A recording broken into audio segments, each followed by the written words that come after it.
une vigueur bien faible. Proverbe 24, verset 10. Si tu te laisses abattre au jour de l'adversité, ta force est bien peu de choses. Auditeur de Pain Divin, bonjour. Une citation de Moody dit ceci.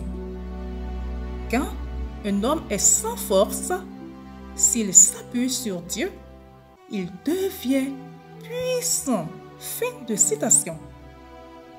Paul luttait avec une écharde dans la chair. 3 fois, sa demande adressée à Dieu de le soulager de cette épreuve reçut la réponse limpide que nous connaissons bien, à savoir « Ma grâce te suffit ». C'est dans la faiblesse que ma puissance se manifeste pleinement. 2 Corinthiens 12, 9.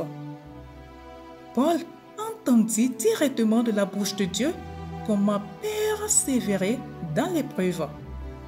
C'est la force de Dieu qui nous soutient. Jésus nous enseigne que nous aurons à souffrir bien des afflictions dans ce monde. Combien serait négligent notre Père si, le sachant, il ne nous préparait pas pour ces temps difficiles. Nous ne sommes pas destinés à traverser cette vie dans la facilité. Nous avons été bâtis avec une certaine capacité de résistance par le Dieu qui a prévu une éternité pour nous. Il sait que les afflictions viendront. Il est résolu à nous y préparer avec sa force et par sa grâce. Certains produits nouveaux sont soumis à des tests avant d'être commercialisés afin de vérifier leur capacité de résistance. Dieu fait de même avec nous, bien que cela puisse être douloureux.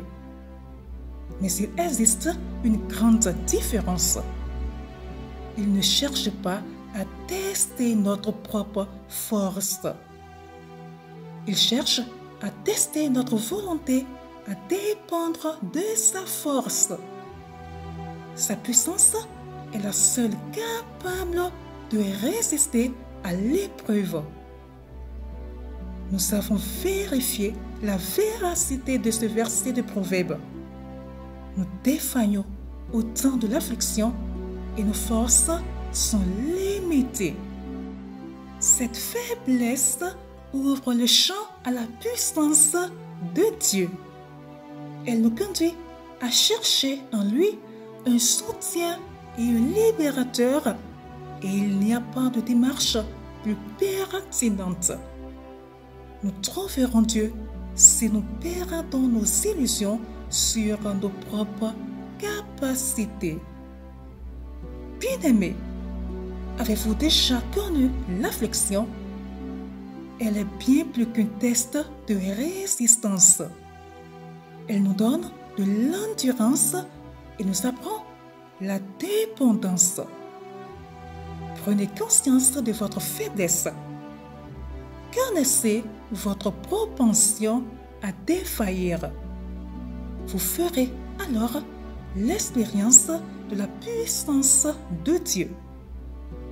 Béni soit celui qui peut dire « Ma force est bien peu de choses », tout en sachant qu'il existe une force extraordinaire à sa disposition. Et béni soit le donateur d'une grâce toute suffisante. Là où nous sommes faibles, lui, il est fort. Bonne méditation à vous. Shalom.